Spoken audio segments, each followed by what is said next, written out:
Hello, good morning. आज हम बेटा डिस्कस करेंगे क्लास 11th का अपने न्यू टॉपिक हाइड्रोकार्बन्स में एल्कीन। इसके पहले लेक्चर में हमने एल्कीन के बारे में पढ़ लिया था, तो आज अगला देखेंगे एल्कीन एंड एल्काइन। तो एल्कीन आप सब लोग जानते हैं बेटा, एल्कीन क्या होता है? एक ही अनसैचुरेटेड हाइड्रोकार्बन्स होता है। दे आर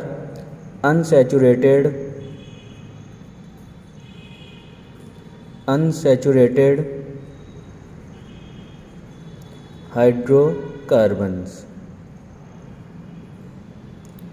इनका जनरल फॉर्मूला देखते हैं तो भी आपको पता है क्या होता है ये CnH2n, जहाँ पे आपको n क्या बताता है?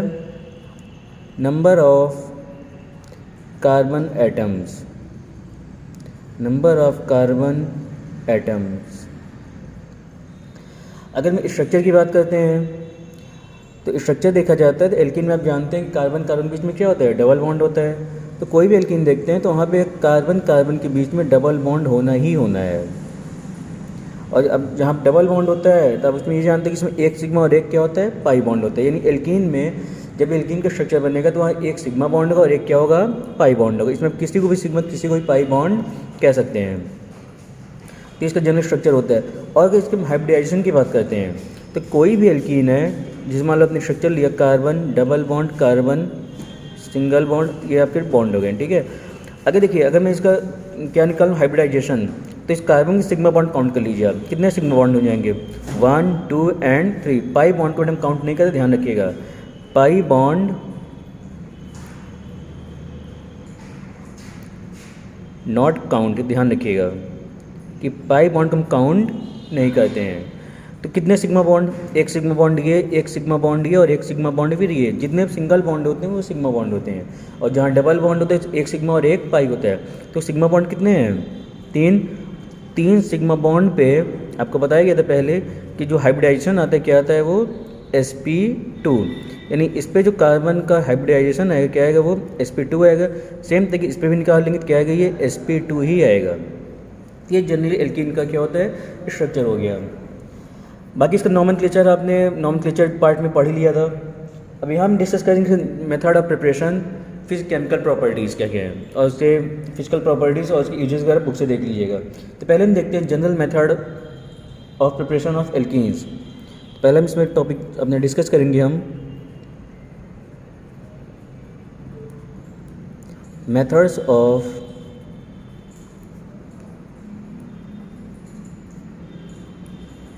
Preparation of alkene. यानी ऐसे कौन कौन से मेथड हैं जिससे हम एल्कीन को बना सकते हैं। तो पहला इसमें मेथड देखते हैं फ्रॉम एल्काइन। पहला मेथड इसमें है, ये देखते हैं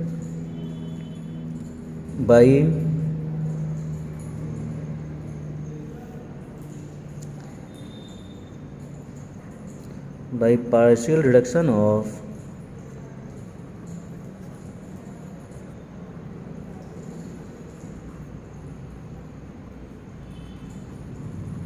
एल्काइंस। यानी पहला मेथड हम देखेंगे by partial reduction of alkynes. अब देखो बेटा, यहाँ मालूम कोई भी एल्काइन लेते हैं। सपोज करिए हमने कोई एल्काइन लिया आर, मतलब बेटा हमने कोई एल्काइन लेते हैं यहाँ पे RC ट्रिपल बॉन्ड से, और क्या हो गया? R। ये कोई एल्काइन हो गया, ठीक है। अब जब इसका हम रिडक्शन करते हैं तो ध्यान रखिए, रिडक्शन का क्या मतलब? Addition of hydrogen. यानी इसमें हम क्या करते हैं? Plus hydrogen. तो इसके जो प्रोडक्ट बनते हैं ये दो टाइप्स के बनते हैं, या तो सिस एल्कीन बनता है या ट्रांस एल्कीन बनता है। सिस एल्कीन का मतलब होता है जब same group carbon carbon double bond के सेम साइड होता है तो सिस एल्कीन कहते हैं। और ट्रांस एल्कीन का मतलब होता है कि जब same group carbon carbon double bond के अपोजिट साइड में होता है तो हम ट्रांस कहते हैं। जैसे कि यहाँ समझा दे रहा हूँ आपको, देखिए कार्बन कार्बन डबल बॉन्ड, ये मान लो कोई ग्रुप ए लगा है और ये भी कोई ग्रुप ए ही लगा है, और मान लीजिए क्या है? बी है और ये बी है। तो सेम ग्रुप सेम साइड, तो क्या हो गया? इसे हम क्या कहेंगे? सिस, ठीक है। इसी तरीके से अगर हम देखें carbon carbon double bond, same group क्या हो जाए? अपोजिट साइड हो जाए, बी और यहाँ क्या हो जाए? बी। अब देखिए ए और ए क्या है? ये यानी जो ए वाला ग्रुप है, ए ग्रुप के दोनों अपोजिट साइड में, जिसे हम क्या कहते हैं? ट्रांस कहते हैं। तो हम जब एल्काइन रिडक्शन करते हैं तो यहाँ सिस एल्कीन भी बनता है और ट्रांस एल्कीन भी बनता है, डिपेंड करता है कि हमारा रिएजेंट कौन सा है। अब देखिए, मान लो सपोज करिए ये एल्कीनो इसका रिडक्शन कराते हैं और हमने इसका रिडक्शन कराया in the presence of catalyst known as Lindlar catalyst.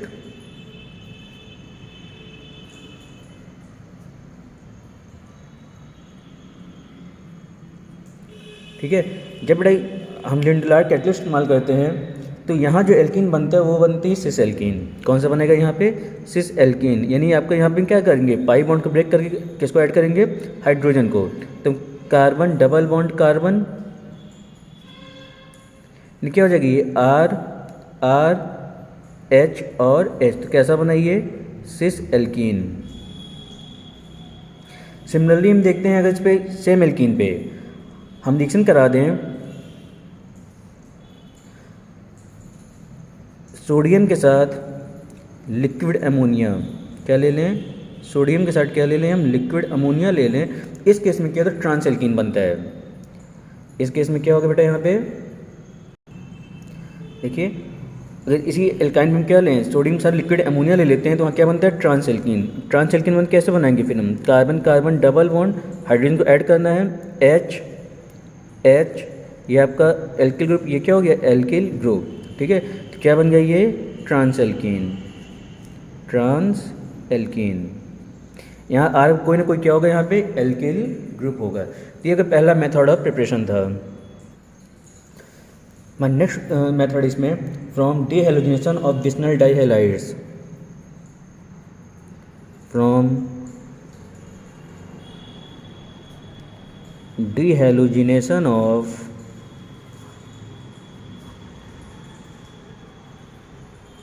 बिस्नल डाइहैलाइड्स।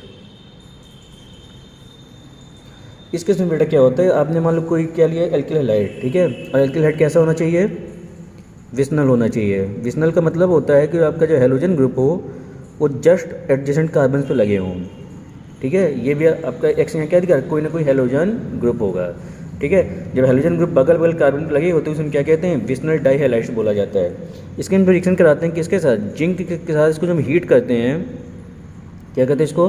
हमने हीट किया इन the presence of methyl alcohol, तो होता क्या बेटा? यहाँ से H2 बाहर होगा और यहाँ से क्या लेगा? जिंक। तो क्या बनेगा देखिए फिर ये कार्बन, इसका ये बॉन्ड एज इट इज़ रहने दीजिए, सिंगल बॉन्ड ऑलरेडी है तो ये बॉन्ड फ्री हो गया ना, तो यहाँ क्या है? एक डबल बॉन्ड फिर यहाँ पे आ जाएगा और साथ में क्या बनेगा? ये ZnH2 क्या हो गया? बाहर हो गया। तो क्या बन गया आपका? ये एल्कीन। क्या हो गया आपका? ये बन गया एल्कीन। इसी तरीके से हमारा जो अगला मेथड है सी, वो है from alkyl halide, from alkyl halide. इसमें बेटा कोई भी एल्किल हैलाइड लो, आपने मान लो क्या लिया? C2H5OH। ठीक है, इसको हम रिएक्शन कराते हैं, ध्यान रखिएगा, एल्कोहलिक के OH के साथ क्या करिए? इसको हीट करिए। जैसे इसको हम एल्कोहलिक के उसका हीट करते हैं तो क्या किस में कन्वर्ट हो जाएगा? ये एल्कीन में। यानी क्या बन जाएगा? C2H4 प्लस के, सॉरी ये एल्किल हैलाइड लेना, तो यहाँ क्या? C2H5Br कर दीजिए। एल्किल हैलाइड होना चाहिए ना यहाँ पे, तो C2H5Br। ठीक है, तो क्या बनेगा यहाँ पे? C2H5 यानी किस में कन्वर्ट? एल्कीन में, और साथ में क्या बनेगा? KBr प्लस क्या बन जाएगा आपका? H2O water. तो क्या बन गया आपका? एल्कीन। तो ये इसका अगला मेथड था। अगला मेथड हम जो देखते हैं वह फ्रॉम एल्कोहल्स। ये इंपॉर्टेंट है, ध्यान रखिएगा, ड्यूअल बेटा इंपॉर्टेंट, ध्यान रखिएगा इसको थोड़ा।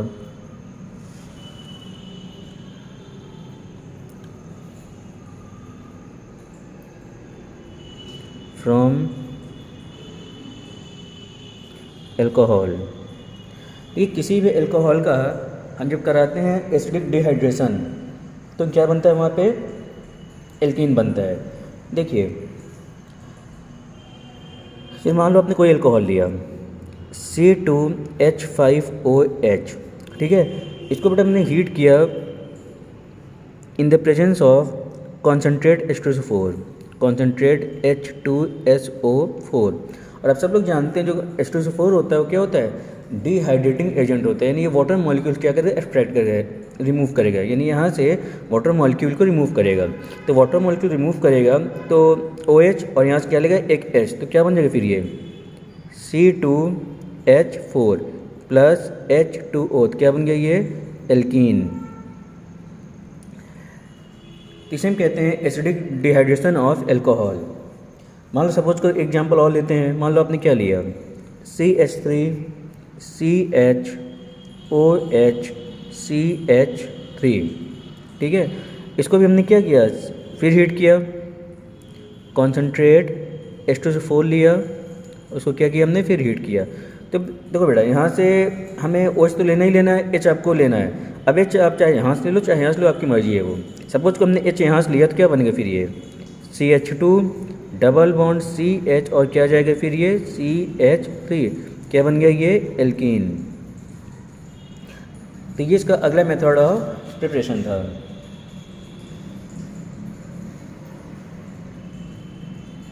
ये कुछ मेथड ऑफ प्रिपरेशन है जिससे हम डिफरेंट मेथड है जिससे हम एल्कीन को बना सकते हैं।